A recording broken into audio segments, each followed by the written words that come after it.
আজকে আমাদের ভিডিওর টপিকস হচ্ছে সার্কিট ব্রেকার। সার্কিট ব্রেকার নাম আমরা অনেকেই কম বেশি শুনেছি বা দেখেছি। আমরা জানি সার্কিট ব্রেকার কতটা গুরুত্বপূর্ণ একটি জিনিস। এটি ইলেকট্রনিক্স ডিভাইস বা ইলেকট্রিক্যাল যন্ত্রপাতিকে রক্ষা করে থাকে। সার্কিট ব্রেকারের কাজ হচ্ছে অতিরিক্ত লোডের কারণে যাতে কোনো প্রকার শর্ট সার্কিট না হয় সেটা মেনটেন করা। তো এখানে আমরা দেখতে পাচ্ছি অনেকগুলো সার্কিট ব্রেকার আছে যেগুলো আমরা সোর্স লাইনে লাগাবো। তো এগুলো আমরা লাগানোর জন্য আমাদেরকে ডিবি বক্সের প্রয়োজন, যেটি একটু পরে আপনারা ভিডিওতে দেখতে পারবেন। যে ডিবি বক্স কি, সেটা হচ্ছে ডিস্ট্রিবিউশন বক্স, যার মধ্যে আমরা সবগুলো ব্রেকার রাখবো। এইটি হচ্ছে আমাদের ডিবি বক্স। এখানে আপনার প্রত্যেকটি রুমের লাইন এখানে আনা হয়েছে। এখান থেকে প্রত্যেকটি রুমের লাইন আমরা সাপ্লাই দেব। সো এখানে আমরা সবগুলা সার্কিট ব্রেকার লাগিয়ে নেব।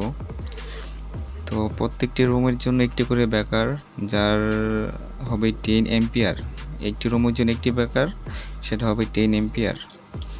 এখানে আমরা পাঁচটা রুম আছে, যার জন্য আমরা এখানে 5টা সার্কিট ব্রেকার ব্যবহার করব। Single circuit breaker 10 ampere single circuit breaker, এবং একটি রাখবো আমাদের কন্ট্রোলের জন্য, সেটা হচ্ছে 63 এম্পিয়ার। আর আমাদের এসির জন্য থাকবে আরেকটা, সেটা হচ্ছে 63 এম্পিয়ার। তো 63 এম্পিয়ার দুইটা, যেটা আমাদের কন্ট্রোল করবে একটা আমাদের সবগুলা রুম, আর একটা হচ্ছে এসির জন্য। সো এখানে দেখতে পাচ্ছেন যে আমাদের সার্কিট ব্রেকার ইনস্টল হয়ে গেছে। এখানে আমাদের 5টা হচ্ছে সিঙ্গেল ব্রেকার, একটি হচ্ছে ডাবল ব্রেকার, দুইটি হচ্ছে ডাবল সার্কিট ব্রেকার। তো এখানে যেটা অন করা হচ্ছে সেটা হচ্ছে আমাদের 5টা রুমের জন্য একটি ডাবল সার্কিট ব্রেকার, যেটি কন্ট্রোলের জন্য ব্যবহার করা হবে। আর এইগুলো হচ্ছে সিঙ্গেল ব্রেকার, যেগুলো আমাদের প্রত্যেকটা রুমের জন্য একটি করে থাকবে 10 এম্পিয়ার সিঙ্গেল ব্রেকার। আর এটা হচ্ছে আমাদের এসির জন্য ব্যবহার করা হবে। এসির জন্য আমাদের আলাদাভাবে একটি সার্কিট ব্রেকার ব্যবহার করতে হবে। সো আপনারা সবাই বাসা বাড়িতে সার্কিট ব্রেকার ইউজ করবেন, যেটা আপনাদের বৈদ্যুতিক শর্ট সার্কিট বা অগ্নিকাণ্ড থেকে আপনাদের রক্ষা করে থাকে। বা ছোটো বাচ্চারা যদি শর্ট খায়, সেক্ষেত্রে এটা অটোমেটিক অফ হয়ে যাবে।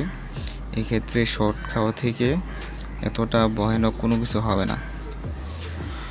আপনারা বাসা বাড়িতে এই কাজটি করে থাকবেন, তাহলে দেখবেন যে আপনাদের বাসা বাড়িতে অগ্নিকাণ্ড